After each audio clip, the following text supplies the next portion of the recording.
Welcome to the HR Uprising Podcast. This podcast series explores HR hot topics and challenges through conversations with relevant experts and real-life HR, learning, and OD professionals. The HR Uprising is about learning through collaboration and evidence-based action. We want colleagues to have the confidence and skills to rise up through their organizations by delivering real, lasting business value. Now, introducing your host, chartered psychologist, experienced change agent, entrepreneur, speaker, and coach, Lucinda Carney. Hello and welcome to this week's HR Uprising. And we are having a conversation with episode today. And I'm delighted that I'm going to be sitting down with Tamasin Sutton. In fact, I am sitting down with Tamasin Sutton, and it's a real pleasure to have you here. Tamasin and I met through local social media. We were just comparing notes, the joys of Twitter and having like-minded colleagues and people that we've met through it. But the reason that I felt that Tamasin would be a really great person to speak to for the HR Uprising for this audience is because she's actually a facilitator for one of the CIPD programs. Now, I know that not everybody who's in HR is CIPD trained. There are various routes to doing a CIPD qualification. There's different levels of cynicism from some people about the CIPD. So I felt it would be really valuable to understand from Tamasin the value that she's got out of it. I know you've been through an academic route in terms of your background, so understand a little bit about what you do, obviously yourself generally, but then what you see the CIPD can offer, the different routes, and what the people that you help to get their qualifications get out of it.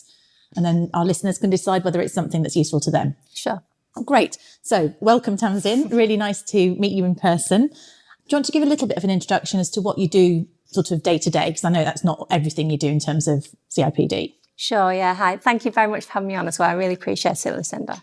So I'm an independent HR consultant. So I have two different streams to my work. So one of them is that I'm a consultant. I support small organisations, either, with employee relations issues, sometimes do project work. I also go in and do interim work at times as well. Just keep myself up to date with practice within the workplace.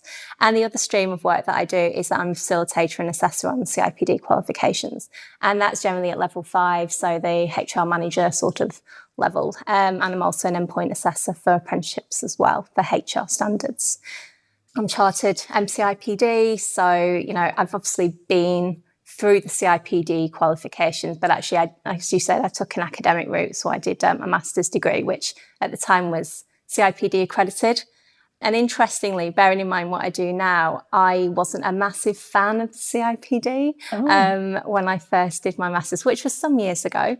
It's changed an awful lot since then. So you're a fan now, just for clear. I am a fan You've now. got to say that, yeah. Get yourself in trouble.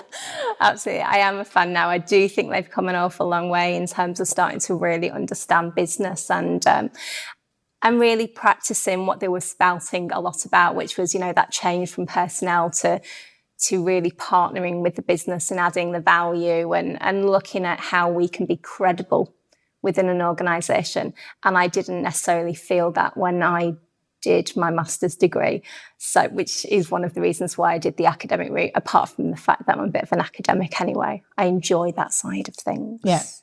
But I've been working with a company, DPG, providing those qualifications probably since about January 2016.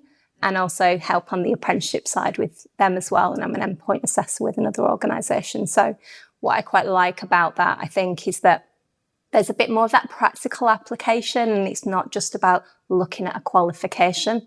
It's about how to translate that into practice in a pragmatic way for people. So when they're studying, that they can actually go into work and go, oh, I've learnt this. Let's see what we can do with that learning now. So with the apprenticeship piece, of course, we've got the apprenticeship levy that's out there. I'm assuming this is an HR apprenticeship that people can use their apprenticeship levy to fund, is it? Yeah. And you do some of the assessment for that? Absolutely, yeah. So I kind of facilitate the CIPD diploma side.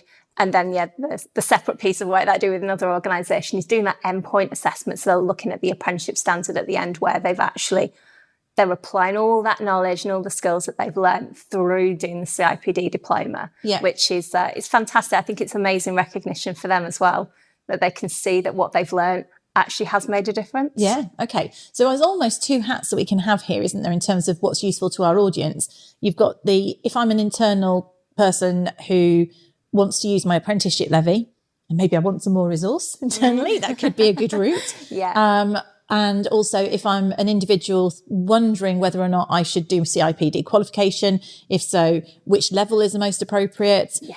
Do I have to? Because you can also have experience assessment, can't you? You can do remote, you can do face-to-face.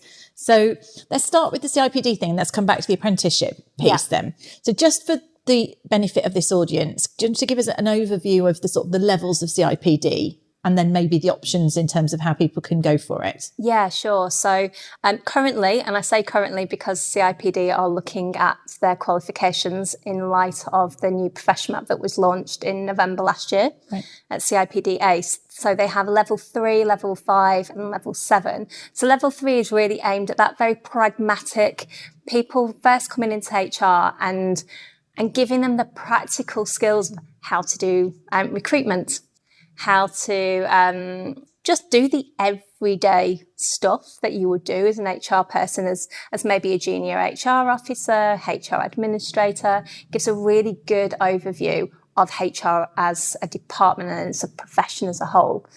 Level 5 is really aimed at probably that senior HR advisor, HR BP, maybe HR manager, but in a larger organisation perhaps, where they're not having to do the strategic, but they've got to have awareness of that strategic. And it's really covering the whole breadth of things, from looking at reward management to recruitment and talent planning, to focusing on contemporary developments in employee relations, employment law. Not quite as pragmatic in terms of what you're studying, so you're not doing practical assessments in how to interview someone, for example, but you are doing a lot of practical assignments in what you're doing. Level 7 is the more strategic level, so it's very much focused on a senior HR person, or perhaps someone that is aspiring to be there too. So extremely strategic and a lot more kind of academic in terms of the depth that's required as well. So in terms of strategic, is it teaching them sort of strategic thinking skills, or is it teaching them business? Is it more business oriented? What does it do? I would probably say both of them, actually. And to be fair, I would say level 7 really starts at that as well. It is about trying to get people to understand definitely strategy formulation, implementation, and how that applies across the board, no matter what you're looking for, making sure that whatever you're going to be putting in place within an organisation, it actually has a purpose, it has a value. You're not just putting it in for the sake of it.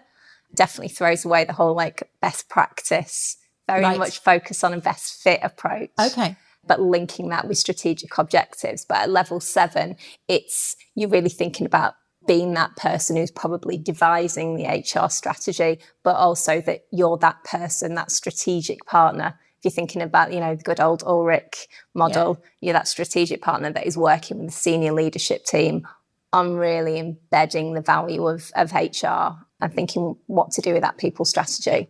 So in terms of the sort of skills that people are learning, how much of it is sort of textbook, like models and things, and how much of it is hands-on or application?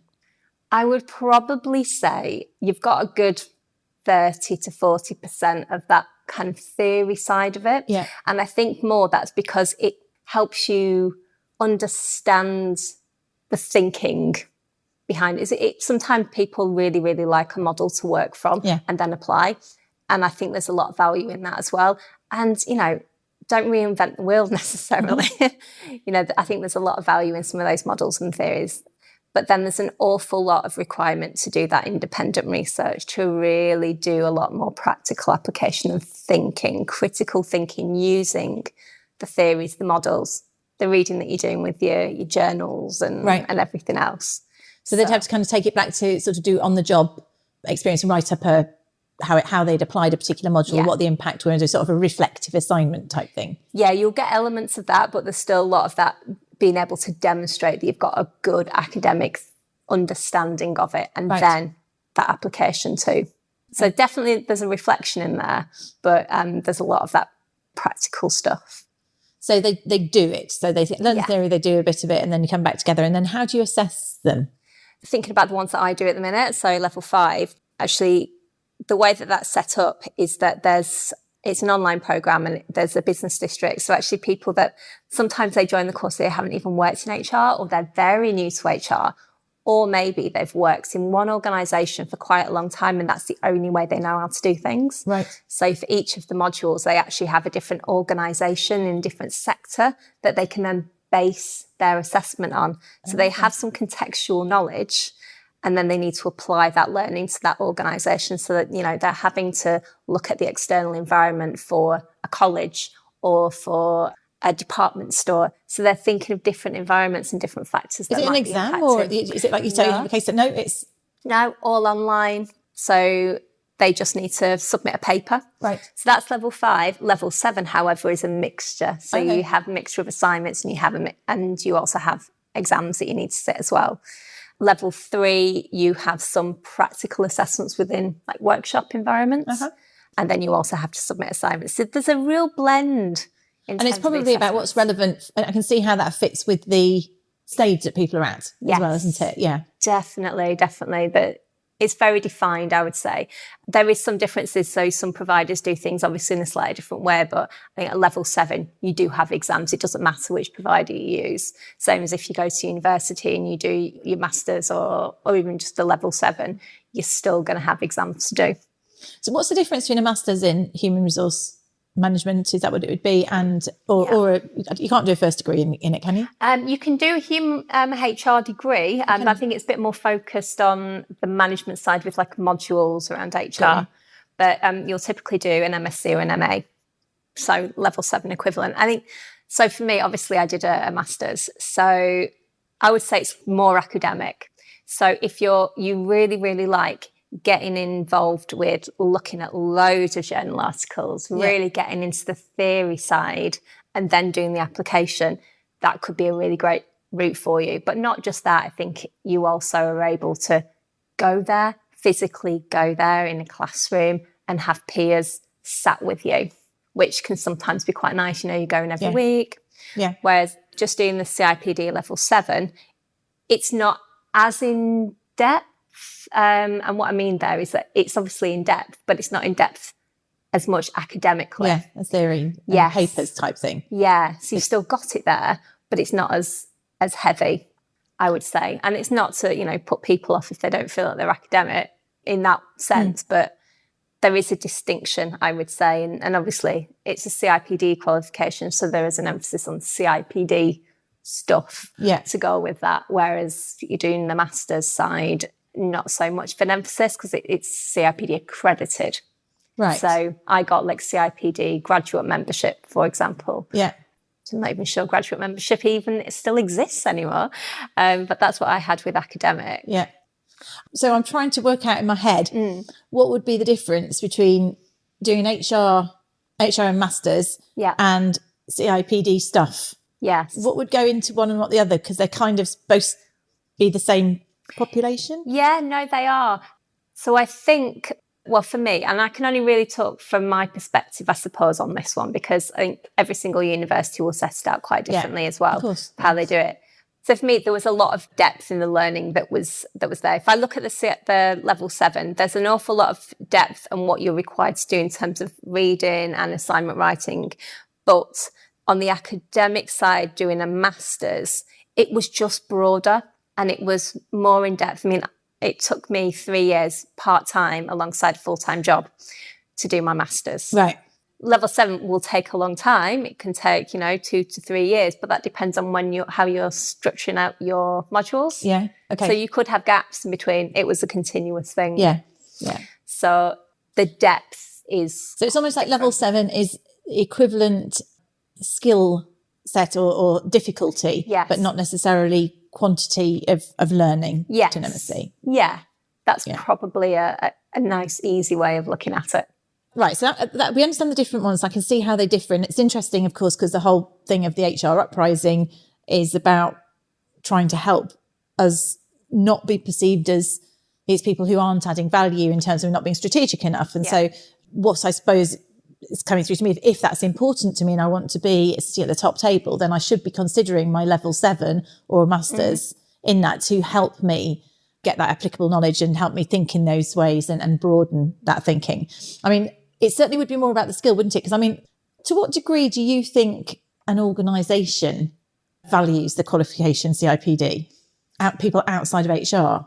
That's a really good question, actually. And I think organisations either really like the idea and put a lot of value on it and go, well, that's a professional body and therefore it's an essential qualification.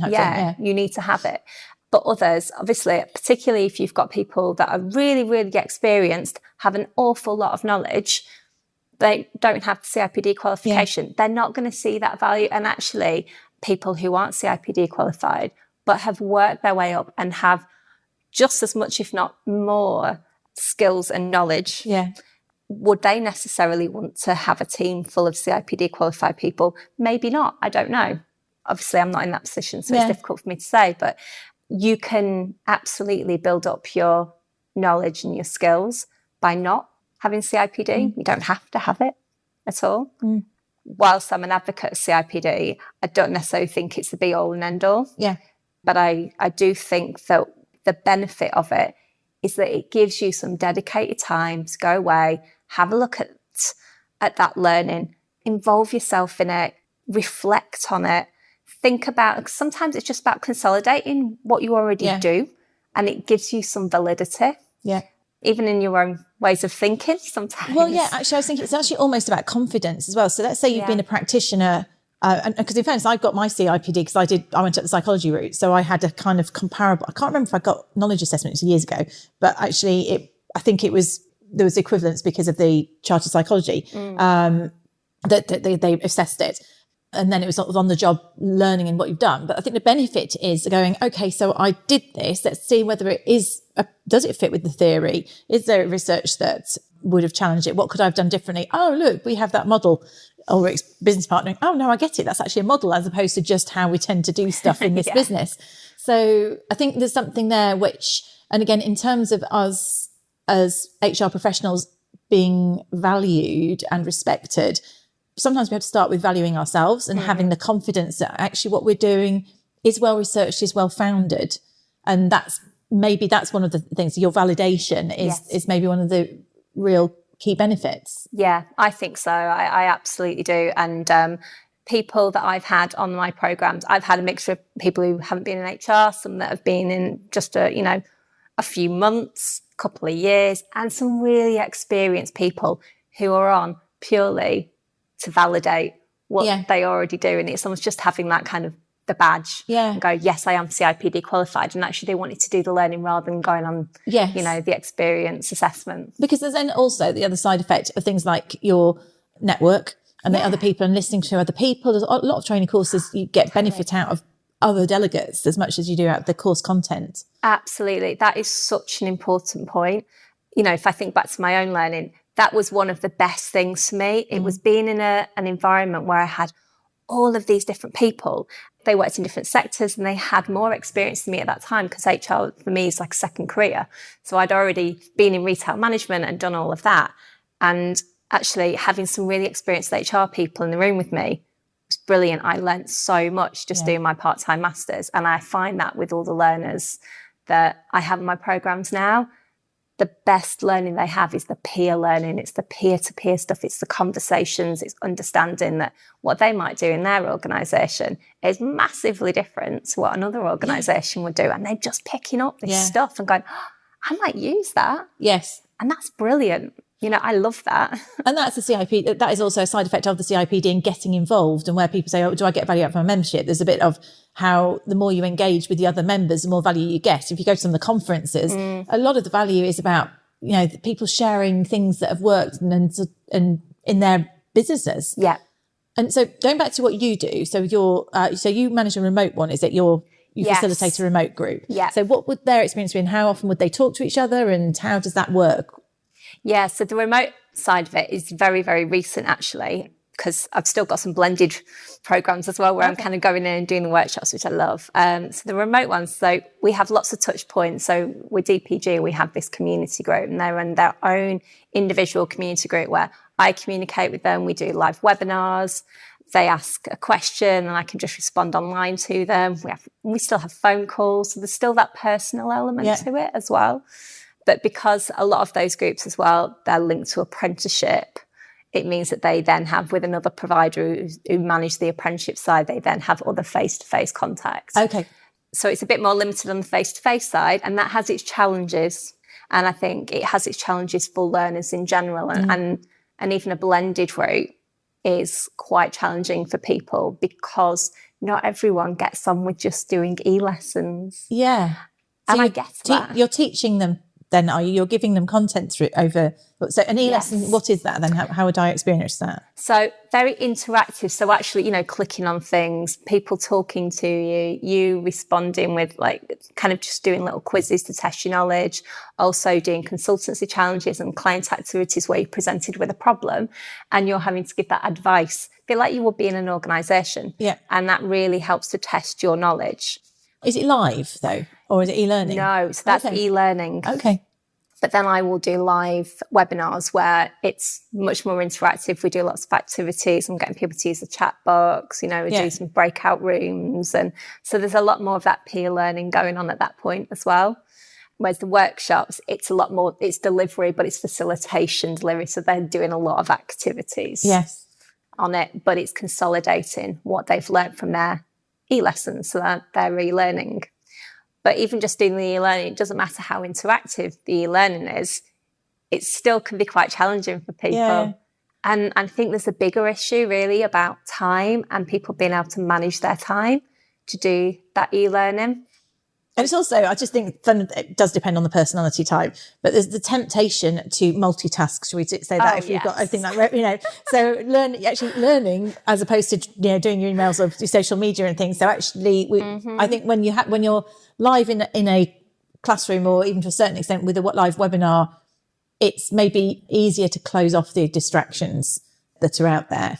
Yes, absolutely. Although saying that, a number of workshops that I've seen, people have their laptops out because they're taking notes. And then I can hear these pings. So their emails are going off as well.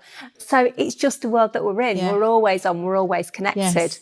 But then when they're at home and they're trying to do these e-lessons, that can be hard. We all have very, very busy lives. We're always taking on probably too much and trying to balance all of that and keep really focused and keep motivated as well. Yes, you'll have some program deadlines that you're working to and you've got to put your assessment in, but putting enough time into the content, that's the tricky bit. Really, really tricky. And that's sometimes where people fall down a little bit because then they don't recognise how much time they're going to have to put into it. It's not just completing your e-lessons. Yeah, you don't get the actual learning by going through the motions of an e-learning, do you? You've got to give enough time to digest it and to apply it, to do it properly. Absolutely. Yeah, do that reflection, do the extra reading, do all of that.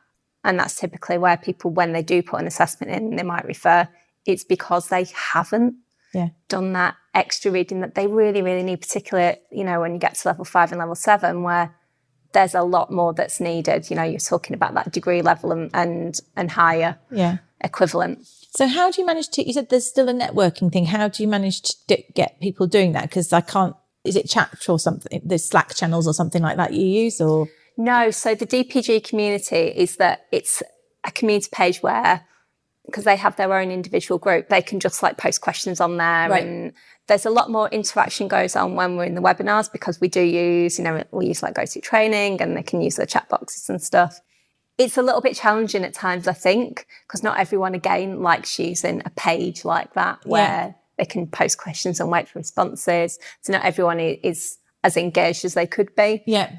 It's a completely different way of learning. It's that social learning side. But what most groups do, they set up their WhatsApp groups. Yeah, and check that's where the real stuff goes on. That. Yeah. Because they're always, people are saying to me, we've been talking in our WhatsApp group. I'm like, and then one person will feedback and ask me a question on it. But it's brilliant because they are setting up their personal learning network for their group straight away.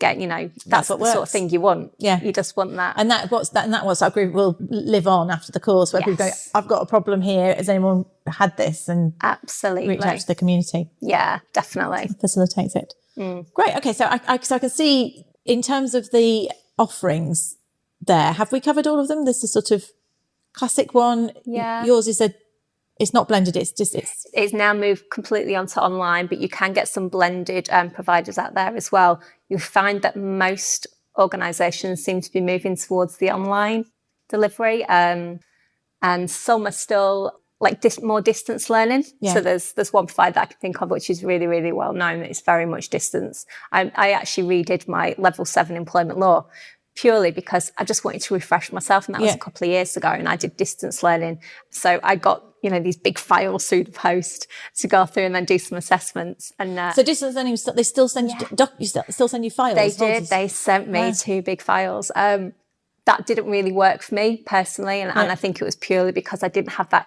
extra interaction. Yeah. But that is another way of doing it too. So yeah, there are a few different ways that people can do things. You just need to think about what suits you.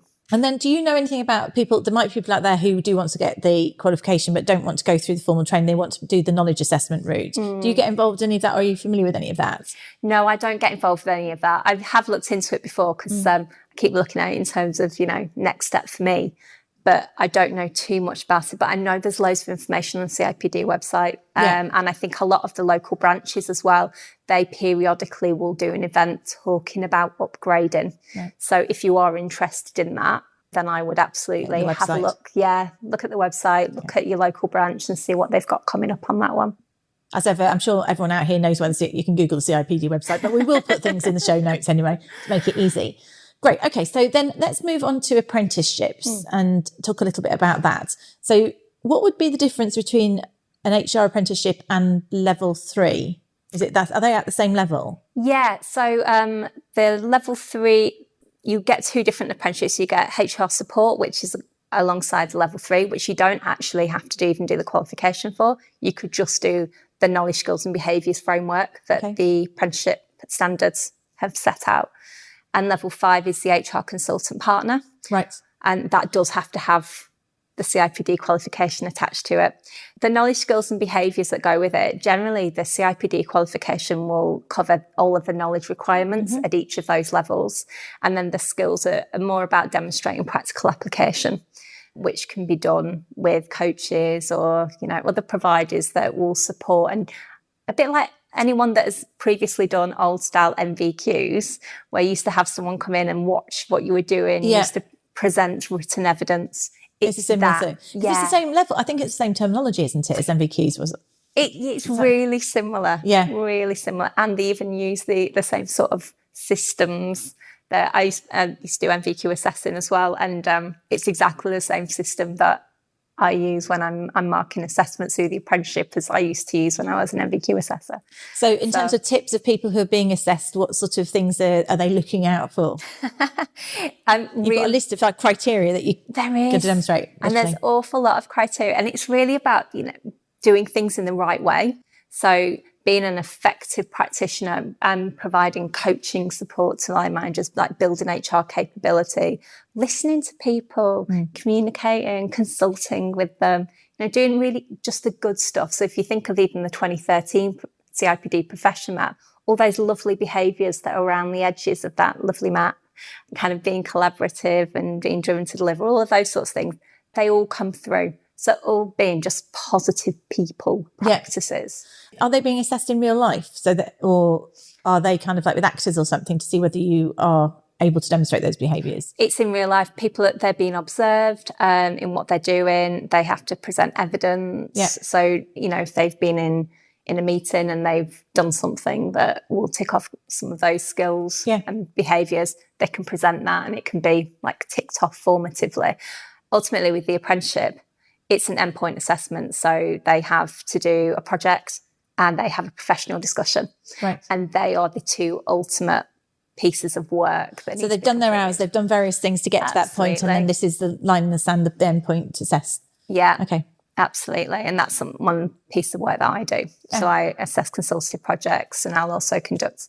So you'd go in and observe, shadow somebody for a day or something? It's all done remotely with HR. Right. You can go and do on-site assessments, but ultimately it's remote. And some endpoint assessments for apprenticeships are a lot more complex and you do need to go in and do observations, whereas you don't. You purely have a project that you need to mark that the person goes away and does within the workplace. And then you can do a professional discussion. And, technology is wonderful, isn't it? You can do a Zoom conversation. You can record it. You can see each other. Absolutely. It's such a good way of doing it. So from an organisational point of view, I mean, I've no idea if you know the answer to this question. I'm just wondering, in terms of, are there more HR apprentices out there as a result of it? Do you know how much organisations are picking up on apprenticeships with relation to HR? I don't know the answer to that question, although I would say that there's probably been quite a lot of stuff in the press recently that actually is still being underutilised, the apprenticeship levy, and I think they are still looking at the apprenticeship levy in general about how easy it is to access. Yeah. So I think there are challenges there. Personally, I think that the HR apprenticeship route is an amazing opportunity for organisations to get people in and really help them get into HR, because actually that is a massive struggle for individuals. If you want to get into HR, because it's one thing that I always did when I was kind of in my employed life, I always wanted to set up departments that allowed entry-level HR, because I found it so difficult. I was lucky for me. It's true, isn't it? Unless you have like a graduate scheme or something like, or a rotation where you do a module of it, it's actually basically people want someone to come in who knows what they're doing. Yeah. Because they want stuff fixed. And it's not necessarily something that people think about investing in. Yeah. Unless you're a really large organisation. Definitely. And there are some organisations that have huge grad schemes and that are very focused on really bringing loads of HR people through from having no HR knowledge at all. But it's really challenging for people to get into HR. And I think the apprenticeship route, particularly at like the HR support, the level 3, is such a practical way for people to be able to access that development, and then for the business to really reap benefits from that as well. Yes. Such a practical thing. And you don't have to go the graduate route as well. No, absolutely. It's really cost effective for a business to get people in who are going to be skilled up. Very, very, very cost effective. And I think because they have to be assessed against skills as well and behaviours, there's even more emphasis for them to demonstrate that learning in practice. I remember when I used to recruit into my teams, and I get people applying that they'd done a full-time master's in HR, but actually didn't really understand how that works in practice. No practicals. Yeah, it's that classic, isn't it? Yeah. And they come in and they talk about all this stuff, but actually they couldn't bring that down to the level that they needed to apply it in a workplace. That's where the apprenticeship route can work really, really, really well. But it's also something about when you're thinking about the level that you want to go into, if you want to study CIPD, being really honest about what can you do in your workplace, how can you apply that learning, because that can sometimes be the challenge, both in feeling frustrated because you're learning stuff that you can't put into practice at work, and also not understanding the content because maybe you're in an environment that doesn't allow you access to apply that learning. You just don't get it. So, people sometimes want to go in at a level 5, but actually a level 3 is much better. So, because I just don't think whether or not it's beneficial being in a small business or a large business, I'm not quite sure. Because in a large business, you would get potentially access to lots of departments and things going on. And probably there is lower level stuff that you can get at because of senior people who can do things. Yet in a smaller business, you get everything. It's quite an intensity. So I'm not sure whether is it appropriate in all sizes of business? Could it be? Yeah, I think it could be, providing that if you're in a large organisation, that there is that support from your line manager as well to give you access to those different opportunities. Yeah, because you can end up being trapped in a very narrow area, can't you? In a larger organisation, whereas in a smaller one, you kind of have to get stuck in and do everything. So you might get more breadth. That's it. When I started in HR, I was standalone HR, and it was a baptism of fire. But it was the best learning experience I could have possibly had at the same time. It was amazing. Some people would really like that, other people wouldn't. Yeah. But working in a large organisation, providing that you know that you can get access to other more specialist areas, then brilliant. Good. Right. Well, I'm going to see how we're doing. Final questions. So in terms of the CIPD syllabus, here's the one I put you on the spot. I don't know. Again, I don't mean to. It went through my mind earlier. And the reason I ask is I'll give you context. Yep. I'm writing a book on change at the moment. So I've got lots of stuff going on about change in my head. And HR are often the custodians of cultural change. We've talked about OD in past, as in stuff on the podcast. We've talked about OD. Is there much about OD or change in the syllabus? Or would you say that's something that could should be there, or what's your view on that? Well, if we think about level 5, there is some on change, and I would probably say that there's a silver thread that runs through most of the modules, the current modules around change management. Yeah. OD, no. It's quite limited on that. Level 7, however, does have modules on organisational development and more. It's probably more around change, which you would expect at level 7. At level 5, there's one module, HRF, managing and coordinating the HR function, that really looks at kind of change management. And interestingly, you posted that white paper on LinkedIn the other week about Cotter, which actually I thought was a brilliant resource for level 5 students. I've posted that on the DPG community. Because what it does, it actually explains it really nicely in an organisation. So what does that look like in practice? That's half the battle, isn't it, with these series of models? Actually, you can get them contextually, but actually, how do you do it? Yeah. And that's what people want to know. And actually, that's the thing that, when I'm assessing, I want to see that people have translated it. Yeah.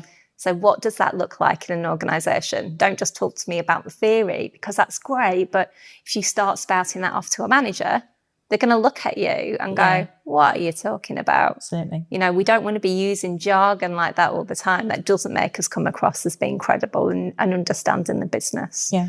So there can probably be even more, I would say, around change management. If we think, and obviously I have no idea what's going to be in the new qualifications, but if we look at the 2018 profession map, we've got a huge emphasis around evidence-based HR, for example. Yeah. And, I listened to the one with Professor Rob Reina, and I'm a massive advocate of evidence-based HR. I love it. I love anything that's kind of data and driven and making good decisions based on that. So I think I would anticipate there'd probably be a lot more on it in the new qualifications, because I think that is absolutely where we need to go as HR professionals. Because I nearly asked you that earlier, actually, in terms of, the theories and things. So is there much on research? Because theories are different from evidence, aren't they? Absolutely. So do you refer to much in terms of research in the CIPD? There is a reference to it at the moment, but potentially more. There absolutely is. So there's I would say a lot more of a push, and particularly because every single organisation that delivers CIPD qualifications has some freedom in terms of their assessment briefs, so how they write it to enable people to meet the criteria. So with all of ours at DPG, it's very much, provide research evidence. We're looking for organisational examples. We're looking for the up-to-date contemporary research out there that gives us some good stats. It's that best scientific data that you can find, which obviously might not be too scientific. We are looking at level 5, but it's about looking at what's out there. What is the research telling us? Right. Because, how are you expecting people within an organisation to be looking at that if you're not advocating that through the qualification route as well? Okay, so it sounds pretty well-rounded, and you sound quite excited about where it's going in terms of the new profession map and what's going to go. When will it be refreshed? Do you know that yet, or is it? I think it's going to be sometime towards the end of next year that they will release it. So, all eyes will be out for that. Looking forward to it. Finding out what the new content's going to be would be great. Brilliant. So thanks so much, Tamasin. I've got to, as ever, I look back and go, I could carry on talking, but we better stop. Been really fascinating, and I think I'd quite like to go and do it myself. So again, now it's just because actually, if it's something you're interested in, great to get the fresh, up-to-date knowledge. Yeah, definitely. Loads of routes. Visit the CIPD website. There's lots of providers, clearly. Loads of providers. That can do it. Watch which DPG are one. Yeah. Check it out. Yeah, great. Thank you so much for having me, Lucinda. Great having you on. Thanks, Tamasin. Cheers. Thank you. Thank you for listening to the HR Uprising podcast. You can access more information, including resources or links mentioned in the show, at our website, www.hruprising.com. Also, you might want to join our LinkedIn community or tweet to us at HR Uprising. We'd love to hear from you.